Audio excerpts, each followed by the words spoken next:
Every 2 minutes, one child is reported missing in Europe. In 2015, 54% of these cases were runaways, around 30% were parental abductions, and 2% were unaccompanied children running away. During the process of migration in 2015, 89,000 accompanied children arrived in the European Union.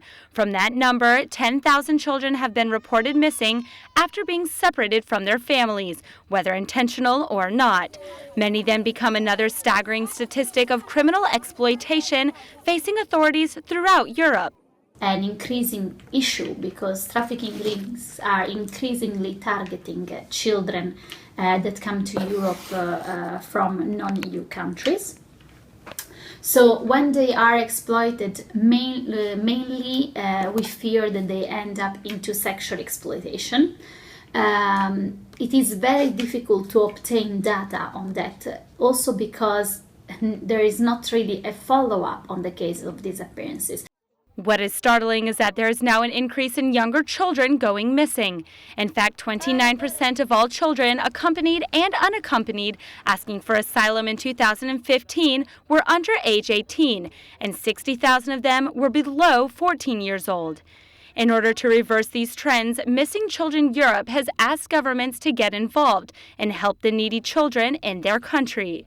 It is also important to pretend that governments and authorities treat all children equally, and they don't use double standards because a child is not from the European Union. It is important to ask governments to make sure that the right protection systems are in place and that these children, if missing, are treated as any other child.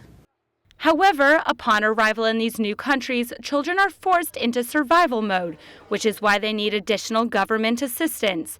About 20% are assumed to sleep on the streets, 13% steal to survive, and 1 in 12 children have an increased risk of becoming victims of abuse. It has been also important to hear Pope Francis talk about respecting refugees, welcoming children, treating all children equally, and protecting children and ensuring that their rights are respected. Because the authority of the Pope is indeed something that several governments listen to, and therefore it is important to make sure that these messages are said out loud. The Pope has been sending this message loud and clear to the public, both in his public addresses and in his actions, in bringing refugees to Rome, meeting and eating with them, and even inviting them around him during one of his general audiences. Missing Children Europe hopes Pope Francis will inspire governments to help missing children in their respective countries and return them to their safety away from the risk of exploitation.